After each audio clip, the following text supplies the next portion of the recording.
All right, welcome back. This is lecture 3. Today we'll talk about the Cold War in Asia. Your notes for tomorrow will be lecture 4, the Cold War at home. Okay, so starting off with Asia. All right, China will turn to communism.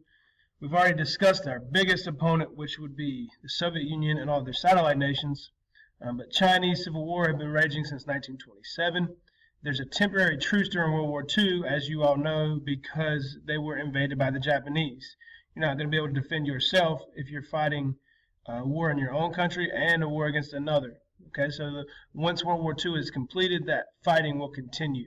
You're going to have two separate sides. One is called the nationalists, all right, and that was led by Chiang Kai-shek, and the U.S. supports him.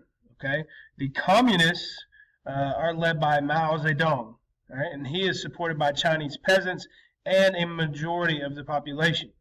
Okay, so you have the nationalists, who we support, and then you have the communists, who's supported by a majority of Chinese citizens. Now, eventually, China will fall. Okay, nationalists under Chiang are defeated by communist forces, and those nationalists flee to Taiwan. Americans are stunned by the turn of events because, hey, we thought, surely they would never resort to communism. So refer to this as the loss of China. So on your quiz, which I'm going to ask you this question, the loss of China refers to the moment we lost them to communism. The United States refuses to recognize Mao as a legitimate ruler of China, so that's almost like saying we refuse to recognize China as a government. Okay, this is the first failure of containment. It's the first time that red has spread. All right, so China has now become communist. All right, so here, that's where they're all fleeing to in Taiwan. All right. Now, you're going to have tensions in North Korea as well. Following World War II, the Korean peninsula, surrounded in water by three sides, is divided at the 38th parallel. That is this line right here. Okay. The Soviets will occupy North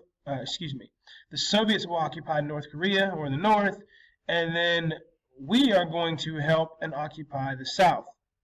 Tensions mount as Koreans on both sides threaten to reunite nation by force. What that means is South Korea wants to go in here, beat up North Korea, and force them to be in their government. And North Korea wants to come down south, beat them up, and force them to be communist. Okay?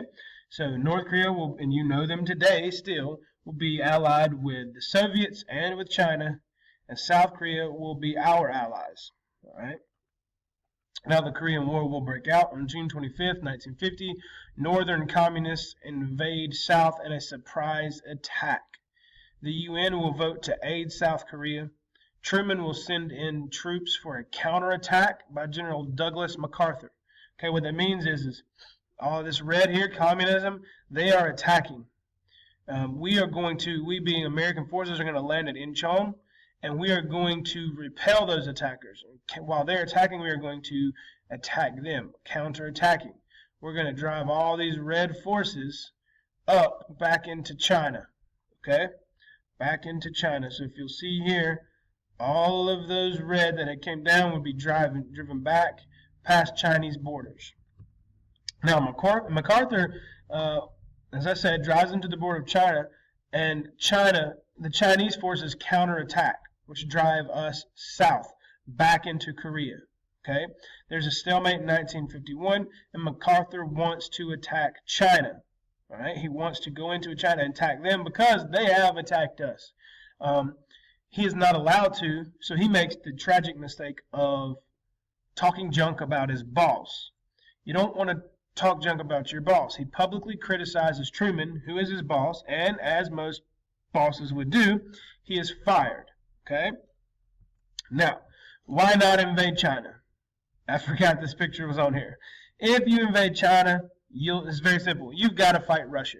Okay? We pushed North Korea all the way back into China. We could continue to fight them into China, but China is allied with Russia. And you don't want to invade Russia because, and Mother Russia board break you.